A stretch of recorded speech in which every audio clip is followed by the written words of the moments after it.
agradezco a las compañeras de APDH por la invitación. Bueno, mi idea de hoy es trabajar sobre el tema de publicidades, contarles dos experiencias en las que estuve trabajando, una en la Defensoría del Pueblo y otra como ONG, que acá les traigo.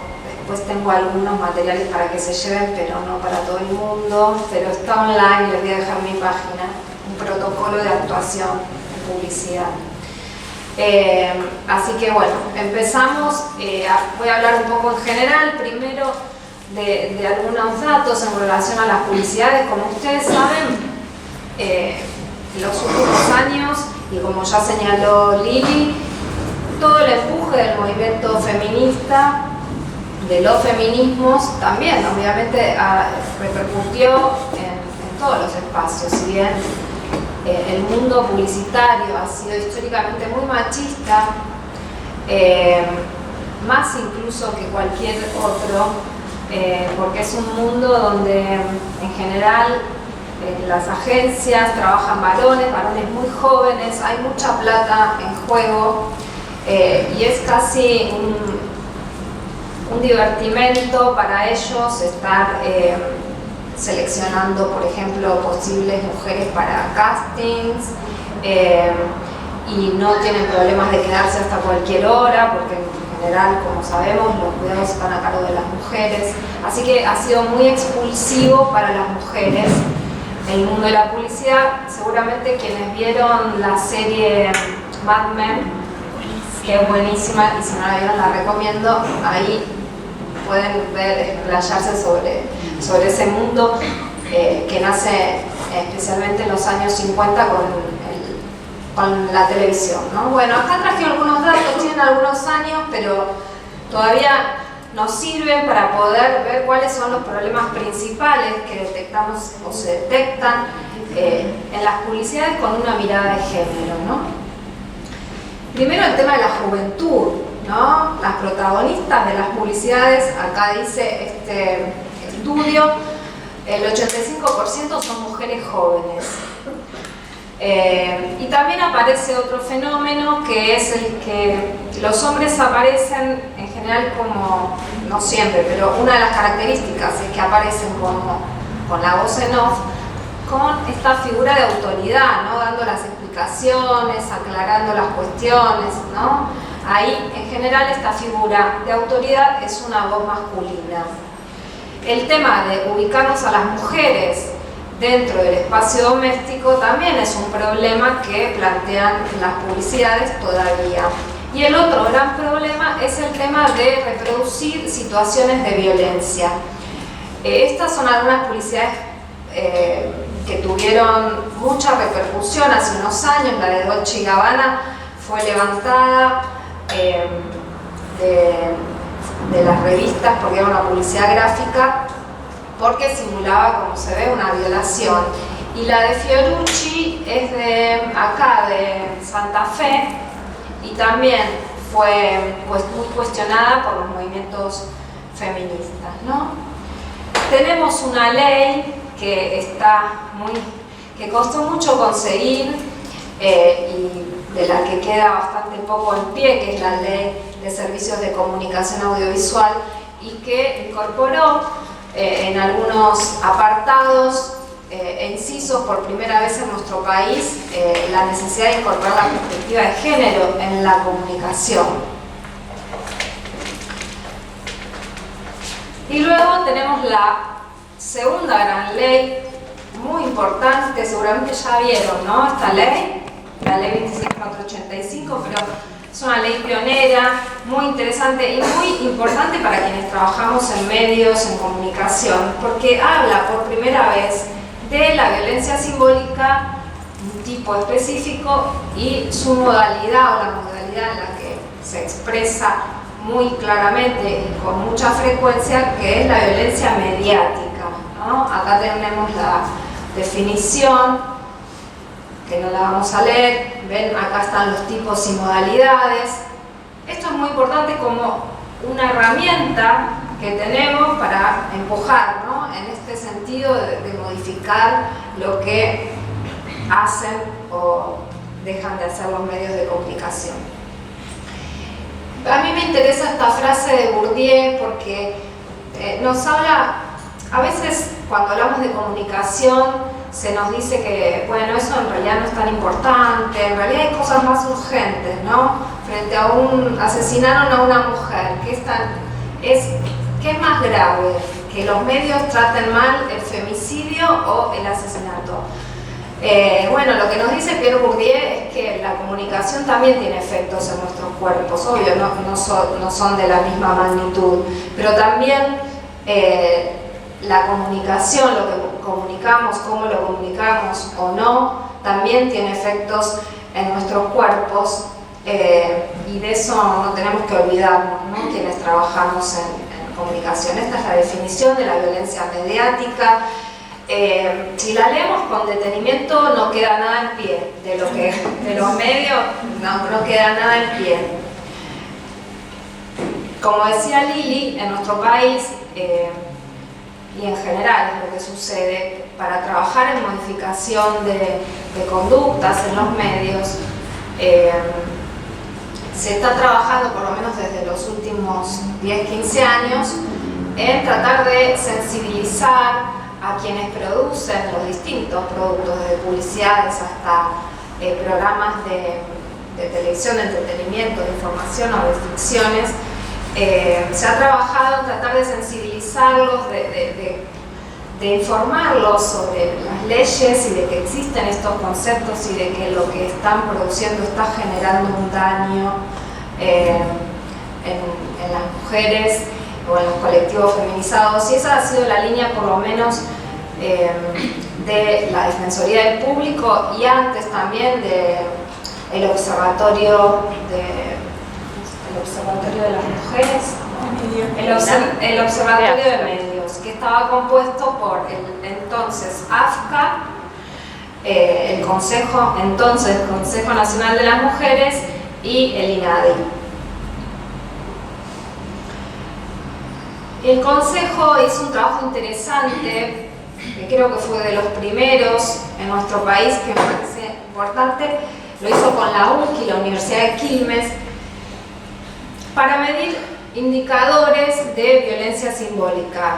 Decimos, ¿cómo medimos la violencia simbólica? Vemos una imagen y nos resulta chocante, a veces no sabemos o no podemos identificar cuál es el problema, a veces es muy evidente. Pero entonces acá ellas plantearon cuáles son los aspectos a tener en cuenta para considerar que una publicidad está incurriendo en violencia simbólica. Y acá hay algunos, no son todos. La mujer se encuentra asociada al espacio doméstico, la mujer es representada por mujeres jóvenes, la mujer asume el doble rol, doméstica y extradoméstica, la mujer asume una imagen asociada a labores y tareas domésticas, el rol maternal familiar, o es puesta en ridículo o es humillada. Bueno, también si es considerado un objeto sexual. No, se repiten algunos aspectos que aparecieron al principio, pero me parece que es interesante y que todavía hay que trabajar mucho más en esta línea, ¿no? De seguir produciendo conocimiento, investigación de cómo medimos esto que se nos escapa, que es la comunicación.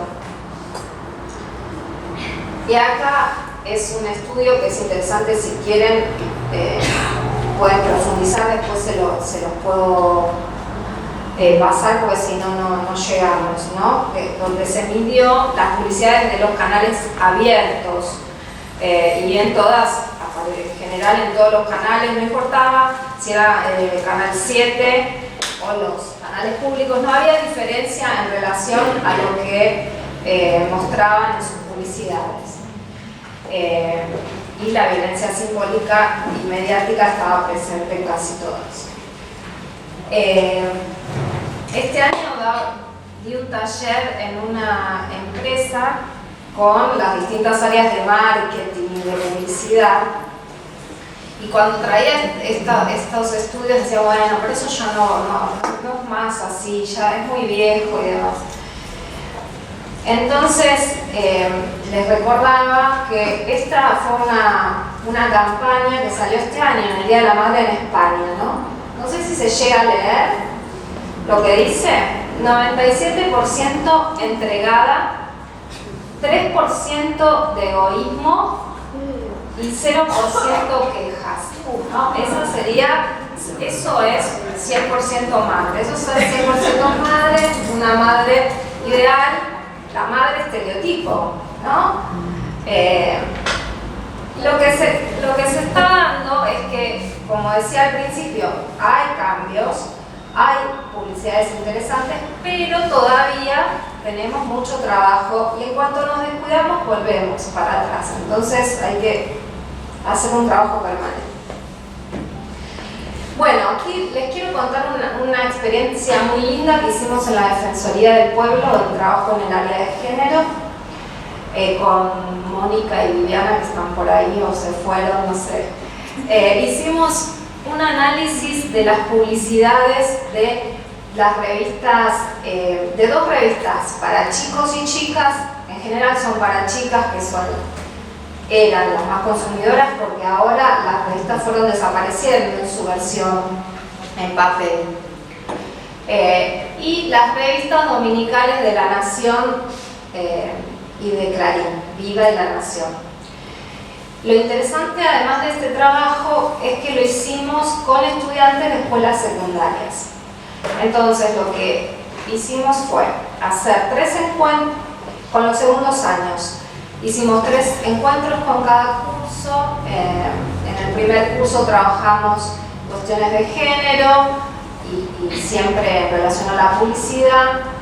En el segundo seguimos trabajando un poco con los medios y en el tercero le dimos una publicidad que arrancamos de las revistas y por grupo tenían que contestar un cuestionario, a ver qué es lo que percibían en esas publicidades.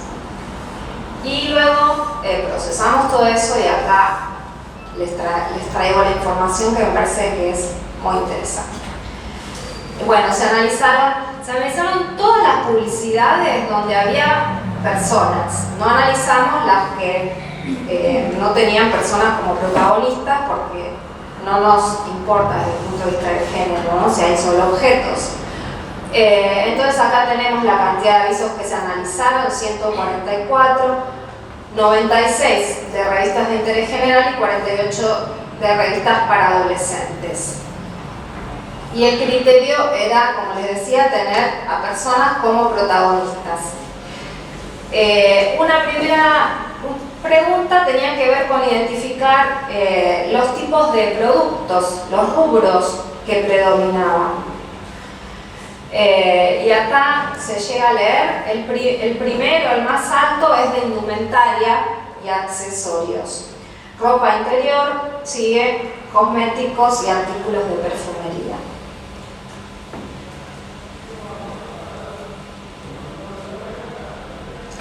Si se agrupan los avisos por el rubro indumentaria y ropa interior, el porcentaje crece al 50%.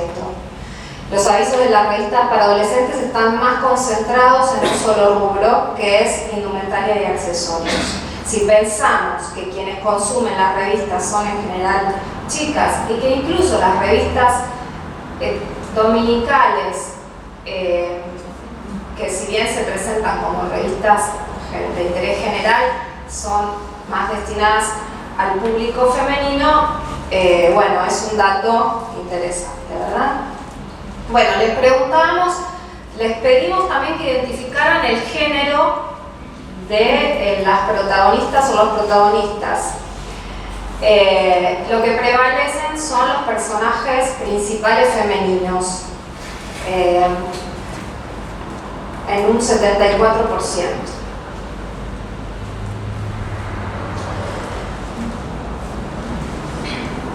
Cuando dividimos por tipo de revista, vimos que había mayor cantidad de personajes femeninos en los dos tipos de revistas, pero más también en las revistas para adolescentes. Lo que vamos a ver a lo largo de todo el estudio es que todas las características de algún modo negativas. ¿Por qué digo negativas? Porque, bueno, pensar que solamente las mujeres son las que tienen que estar en ese rol de vender productos, digamos, ya está marcando un sesgo, por ejemplo, ¿no? Entonces, vamos a ver que todas las características en general se van a acentuar en las revistas para adolescentes. Uy, ay, quise limpiar. Ahí va. Clase social.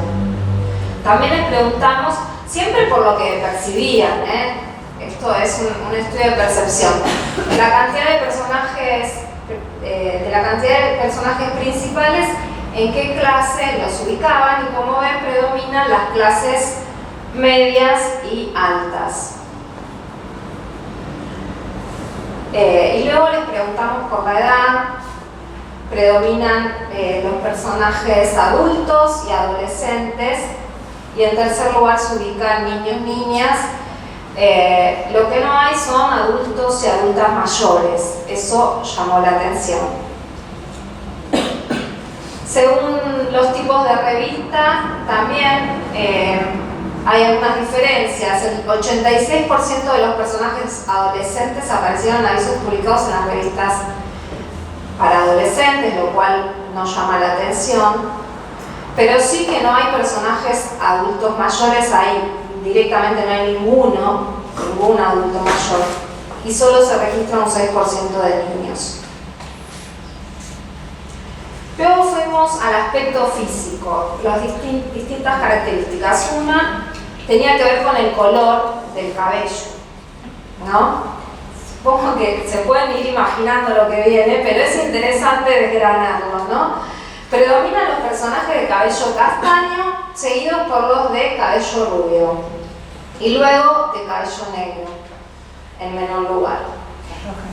Las rojas no, pero además lo que vemos es que en las revistas para adolescentes el porcentaje de rubias es mayor, ¿no? Un 72%.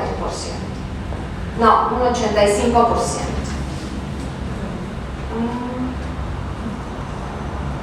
¿Qué decimos? Cuando se examina el grupo de personajes de cabello rubio por tipo de revista, se observa que en ambos tipos predominan los personajes femeninos, acentuándose esta tendencia en las revistas para adolescentes. O sea, las mujeres, además, predominan las mujeres y rubias. Bueno, el color de piel. No hay personas de color negro. El 85% de los personajes principales tienen piel blanca y solo un 13,9% fue identificado como de color moreno. Si vamos a las diferencias por revistas, en las revistas de interés general se consigna el único caso de una persona de piel negra. Y la distribución de los personajes de piel morena entre las revistas resulta un 80% en las revistas de interés general y un 20% en las revistas para adolescentes. También preguntamos por el tema de la contextura física, que sabemos que es un problema grave, ¿no? El de la imagen, la construcción de la imagen y el impacto que tienen los medios en la autopercepción. Se observa un marcado predominio de los modelos delgados, un 73,6% son personas delgadas, como decíamos al principio, la mayoría son mujeres, dentro de los cuales el 6,5% es muy delgado. Luego siguen los personajes de contextura mediana, representando un 26%. No hay personas con obesidad. Cuando nuevamente comparamos por tipo de revista, vemos que el 69% de los personajes muy delgados aparecen en avisos de las revistas para adolescentes. Por eso decía que los aspectos negativos se van profundizando en las revistas para adolescentes, que además en realidad son revistas para adolescentes y preadolescentes, muy chiquitas son quienes consumen este tipo de revistas. Por género, dice la categoría del lado flaco está representada por el 83% de personajes femeninos y en la categoría muy delgados el 100% son personajes femeninos. O sea, cuando más hilamos se acentúa la tendencia. La contextura mediana, en cambio, está distribuida de manera homogénea. ¿Cuán vestidos y cuán desnudos están estos personajes? Acá no encontramos diferencias significativas por género. La única observación es que en el punto parcialmente desnudos es que predominan los personajes femeninos. Son 16 y alcanzan el 86%, el 80%. Y en parcialmente desnudos, por tipo de revista, encontramos que en las publicaciones para adolescentes los 10 personajes parcialmente desnudos corresponden al género femenino, mientras que en las revistas de interés general se distribuye más homogéneamente. ¿De qué se ocupan estos personajes según los chicos y las chicas que analizaron estas publicidades? Dicen que la ocupación más asignada por los chicos corresponde al rol o el trabajo de modelo. Luego estudiante, artista, deportista y padre o madre. El 87% de los personajes principales modelos son femeninos. Este porcentaje se acentúa en las revistas para adolescentes, donde asciende al 94%. En este punto no logramos dilucidar si el hecho de que predominara este tipo de actividad tiene que ver con si los chicos confundieron el rol que estaban representando en las publicidades o no, pero de todas maneras lo quisimos plasmar. Y luego indagamos sobre algunos de los rubros y vemos que los personajes que aparecen en las publicidades y que hacen de deportistas, la mayoría son masculinos, ¿no? Y que incluso en las revistas de interés general el 100% son masculinos. Y el 64% de los personajes con responsabilidad parental son femeninos, ¿no? Estableciendo ahí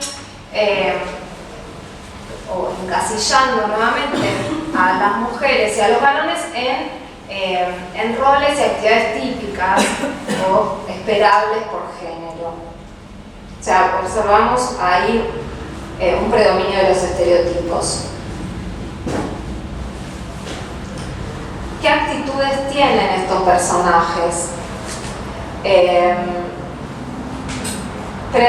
Las predominantes fueron un 29% de personajes con actitud felices, que es esperable también porque estamos en publicidades y en general las publicidades venden productos y los venden con actitudes a las que como usuarios o consumidores quisiéramos aspirar, ¿no? O aspiramos. Aparece un porcentaje del 19% con actitud seductora sexy, un 14% como autónomos e independientes y un 9,4% como exitosos. Ahora, cuando analizamos esto por género, vemos que otra vez se refuerzan los estereotipos porque el 100% de las actitudes ingenuas y obsesivas están atribuidos a personajes femeninos. La única actitud de agresividad detectada está atribuida a un personaje masculino. Respecto de los estereotipos de género femenino, se mantienen los siguientes. La actitud seductora sexy, como decíamos, se ve representada en un 80,6% por personajes femeninos. Se acentúa este porcentaje nuevamente en las revistas para adolescentes. Y aparece también la actitud de sometimiento, que se ve representada en un 66% por personajes femeninos. Nuevamente, más aún en las revistas para adolescentes. Por otro lado, encontramos algunos movimientos o algunos aspectos que nos dan la pauta de un intento de romper con esos estereotipos tradicionales, porque encontramos que el 72% de las actitudes autónomas e independientes están representadas por personajes femeninos y el 64,5% de las actitudes activas también están representadas por personajes femeninos, y la actitud dominante está distribuida de manera homogénea. Eso lo leímos como ciertas rupturas, ¿no? Bueno, también tratamos de adaptar esto que les comentaba al principio, estos indicadores de violencia simbólica, y encontramos que claramente por lo menos uno de los indicadores nos está dando cuenta de la violencia simbólica, que es el de la juventud, ¿no? Que en el 55% de los personajes es representado por mujeres jóvenes o adolescentes, y también otro porcentaje importante, que es uno de los indicadores de violencia simbólica, es que el personaje se relaciona con aspectos emocionales, en un 23,8%. Bueno, creo que al desgranarlo lo fuimos viendo, pero entonces, ¿qué imagen vemos? ¿Qué imagen nos venden esas publicidades en esas revistas? Mujeres jóvenes o adultas que no son ni viejas ni niñas, heterosexuales. Al principio no les dije, pero estaba la opción de identificar algún otro género que, bueno, no marcaron a ningún personaje. Mujeres de clase alta y media, rubias, castañas, de piel blanca, delgadas y muy delgadas. O sea que todas esas percepciones que tenemos o esas molestias que nos producen muchas veces las publicidades aquí se vieron confirmadas, ¿no? Porque a veces decimos, bueno, como una generalidad, las publicidades nos venden gente muy flaca. Bueno, estudiando esto con el apoyo de todos estos chicos y chicas, observamos que sí, realmente es un estereotipo muy fuerte y muy peligroso también, ¿no? Porque cómo leen las adolescentes este tipo de imagen que les venden. Esto es lo que ya estuve más o menos diciendo, no quiero repetir. Nos preguntamos entonces esto, ¿qué tipo de identidad femenina promueven las publicidades? ¿Qué pasa con las mujeres o las adolescentes que se salen, que no encajan, ¿no? ¿Qué consecuencias tienen? Así que bueno, hay muchas cuestiones para trabajar con las empresas y con las agencias de publicidad, ¿no? Y sobre todo con quienes trabajan con productos para adolescentes que, como decía, están en una edad crítica. Lo que les quería contar también muy brevemente, porque así damos lugar a un poco, a ver cómo estamos bien. Así damos lugar a algunas preguntas. Es sobre este protocolo. Es un protocolo de actuación publicitaria no sexista y diversa. Este protocolo es una iniciativa que impulsamos desde la ONG Foro de Mujeres del Mercosur con el apoyo de la Dirección General de la Mujer, para lograr en conjunto un manual, una serie de recomendaciones que recopilara y también ayornara las recomendaciones posibles para producir justamente publicidades distintas, porque hasta el momento no es la primera vez que se arma algo así. Hay documentos con recomendaciones de acá, de Uruguay, de España, hay un montón de materiales, pero bueno, tenían unos años ya y me parecía que era importante que hagamos un trabajo nuevo, aunque recuperáramos algunas cosas que ya las veníamos diciendo hace tiempo. Y además la otra línea para hacer este protocolo fue que realmente fuera un protocolo consensuado con, o sea, no que me sentara yo y armara el protocolo y les dijera a los publicistas ustedes tienen que hacer esto o lo otro, sino invitar a quienes trabajan en el mundo de la publicidad, a organismos públicos, ONGs, expertas en comunicación y género, empresas, y bueno, así se hizo. Hicimos una serie de mesas de trabajo donde invitamos a todos estos actores y actrices para charlar sobre qué podemos proponer para realmente incidir en el mundo de la publicidad y que podamos consumir otro tipo de productos. Y trabajamos sobre 4 ejes. Por un lado, el discurso publicitario, el tema de los contenidos, que es tal vez el eje más trabajado por distintos documentos, que nos habla de un poco lo que venía hablando Liliana, las imágenes, el lenguaje que usamos, ¿no? Cómo son esos contenidos y cómo mejorarlos, cómo modificarlos. Pero también nos parecía que quedarnos con eso era como muy superficial.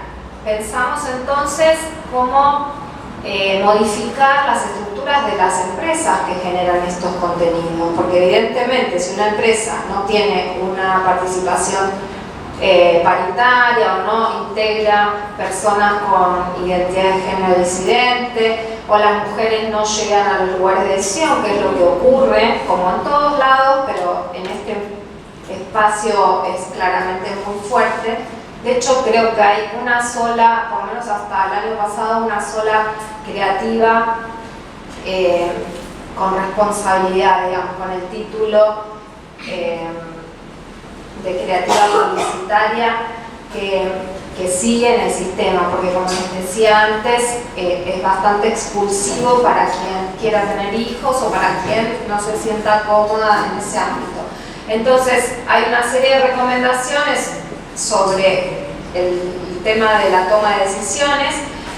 También hablamos de la formación necesaria, básicamente de la incorporación de la perspectiva de género en las universidades, en las escuelas, no solo de publicidad, sino de todos los rubros que participan en el proceso, desde el vestuario hasta el maquillaje, hasta la edición, hasta la redacción. Y luego, también el cuarto aspecto que se trabajó es el de la recepción. Se habló fue un aspecto interesante porque los publicistas, las publicistas que participaron dieron cuenta realmente que las redes sociales están teniendo un rol muy importante con su inmediatez, además para reaccionar en lo que pueden producir en los productos. Si sacan una publicidad y en las redes los comentarios son negativos, muy negativos, realmente les están produciendo daño a las empresas y entonces realmente están notando que los discursos hay que cambiarlos porque la sociedad está cambiando. Y ese es un aspecto que por lo menos quienes vinieron a participar de estas mesas, que como sabemos seguramente ya tenían un interés previo, porque los que seguramente tendrían que modificar más cosas no participan, ¿no? Pero bueno, en algunos sectores por lo menos están registrando que es necesario escuchar a las audiencias. Y mientras hacíamos este trabajo sucedió lo del Mundial. ¿Se acuerdan del comercial de Teis Sport del Mundial? Que fue bajado, estuvo un par de horas en el aire, fue bajado rápidamente por la reacción en las redes y en la embajada de Rusia, porque era claramente desde el punto de vista en general, pero para la embajada me imagino que mucho más, era claramente agresivo contra Putin, pero además era un mensaje muy claramente homofóbico y machista. Y realmente fue tomado como un hito eso, que hayan bajado del aire una publicidad de una gran producción que costó mucho dinero realmente es lo que les hace repensar que sí tienen que estar cambiando la manera de producir y los contenidos que producen. Hay una frase que se dice mucho en el mundo de la publicidad, que es: no importa que hablen bien o mal, lo importante es que hablen. Pero bueno, eso se puso en cuestión ahí, por lo menos. No voy a indagar no voy a pasar esto. Yo traje algunos para que se lleven, y si no, acá les voy a dejar mi web, está colgado el protocolo ahí, y pueden bajárselo, trabajarlo, está para que circule, para que lo usen, ¿sí? Bueno, gracias.